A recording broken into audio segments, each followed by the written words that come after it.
Olá, tudo bem, professor? A gente vai falar hoje sobre o nosso trabalho, o algoritmo Reason. O grupo ele é composto por mim, pelo Igor Attilar e pelo Vinícius Moll. Esse daqui é o sumário, né, do nosso trabalho.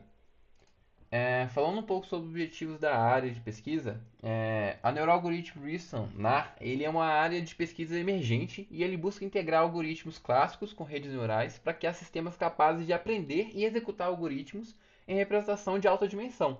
O objetivo dessa área é superar os limites dos algoritmos tradicionais, tornando-os mais aplicáveis a dados reais e complexos. Isso vai permitir que as redes neurais realizem tarefas definidas por algoritmos de maneira eficiente e robusta, e isso é muito bom. É, essa integração, né, ela visa combinar a robustez e as garantias teóricas dos algoritmos tradicionais com a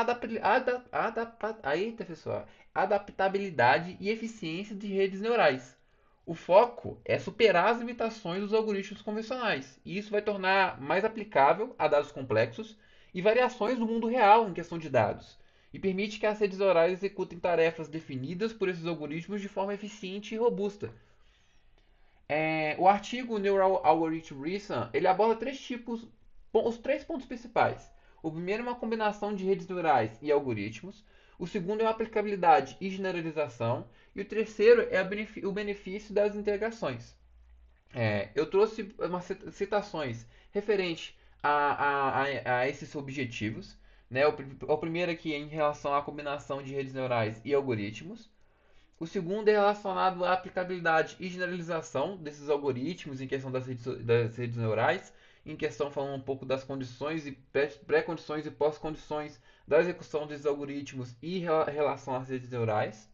E o segundo é o benefício dessa integração para o mundo real, falando um pouco sobre a integração, né, saindo um pouco desses algoritmos e entrando um pouco para as redes neurais. Agora eu vou falar da parte do problema. Pode passar, Marcelo. Um ponto principal dessa pesquisa, né, é que os algoritmos tradicionais eles são limitados por necessitarem de entradas abstratas e eles frequentemente não conseguem lidar com dados reais complexos e ruidosos. Normalmente a gente precisa ali de uma entrada bem tratada, com poucas variações de dados. Até um exemplo que o artigo traz é a aplicabilidade, por exemplo, de um algoritmo de grafo num contexto de trânsito, né? Ali você tem vários inputs, como podem variar muito rapidamente, como questão de engarrafamento, clima e tudo mais. E essa parte dessa tradução desses inputs ruidosos para o algoritmo em si. E então isso cria um desafio significativo, né? Quando a gente tenta aplicar esses algoritmos em problemas de mundo real, como citado essa parte do trânsito, né?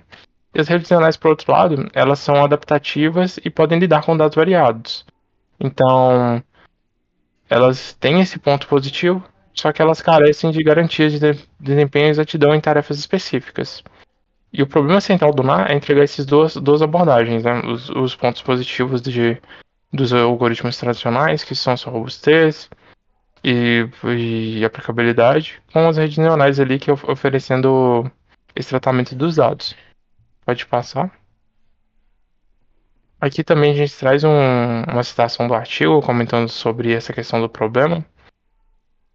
Ali a questão de que um algoritmo tradicional precisa dessa questão do contexto do espaço abstrato, a questão dos dados, e uma série de condições mais rigorosas, enquanto a rede neural ela pode ter mais flexibilidade.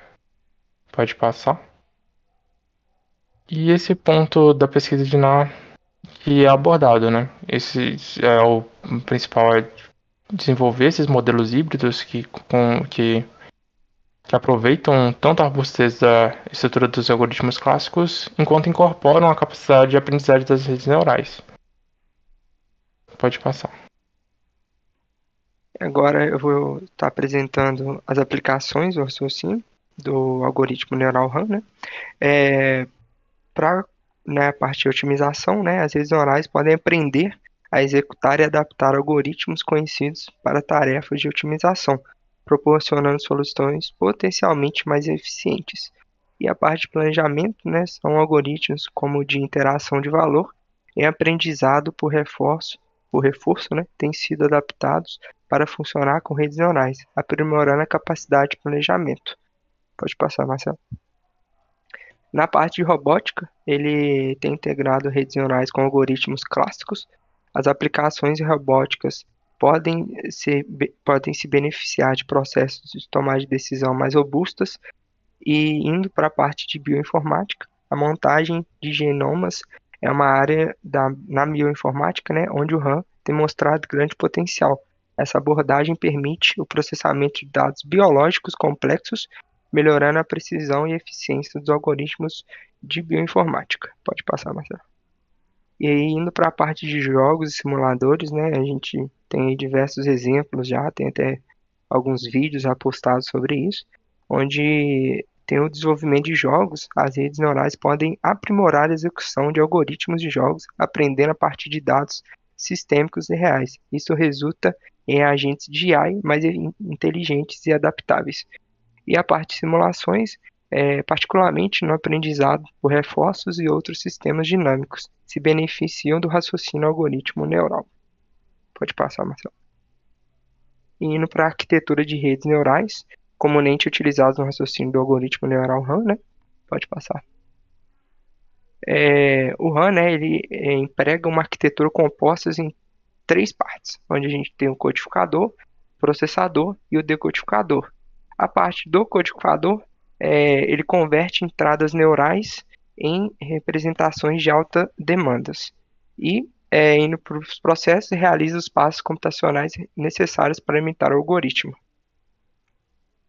E o decodificador converte as representações processadas de volta o formato desejado das saídas. Falando sobre as referências, a gente utilizou dois artigos do Velikov. E é isso. Eu agradeço aí pelo tempo, pela apresentação, professor. E por favor, dá o total pra gente, precisa passar de ano, é o nosso último semestre, a gente quer formar, professor. Tamo junto. Muito obrigado.